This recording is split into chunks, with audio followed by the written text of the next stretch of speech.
Cave Hill is the most dominant feature of Belfast. It can be seen rising up over most parts of the city. Its summit is called McArt's Fort. It was the site of a Neolithic settlement.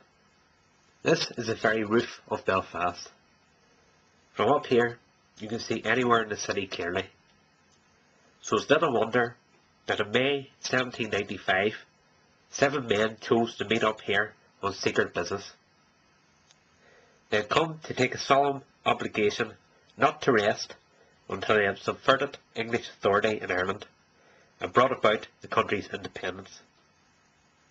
They were the 7 leading members of the Society of United Irishmen, and among them were Theobald Wolfe Tone and Henry Joy McCracken.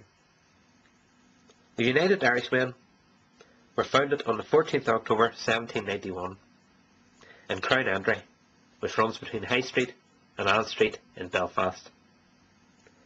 It was a republican organisation which hoped to unite Protestants, Catholics and Dissenters behind Irish independence.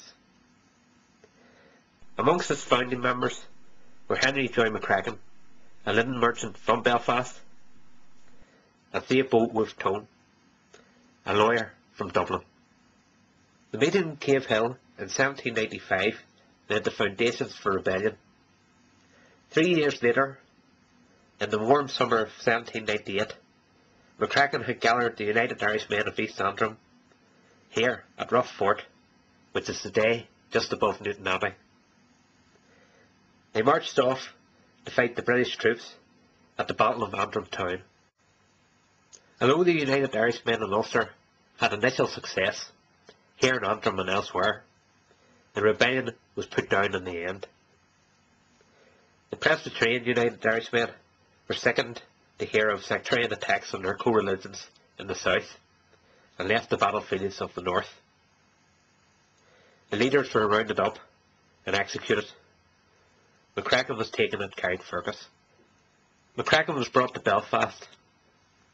He was put on trial, found guilty and hanged here on the 17th of July 1798. This was Cornmarket, land that his own grandfather had given to the Belfast Corporation. His sister, Mary Ann, watched. She had him cut down as soon as she was allowed.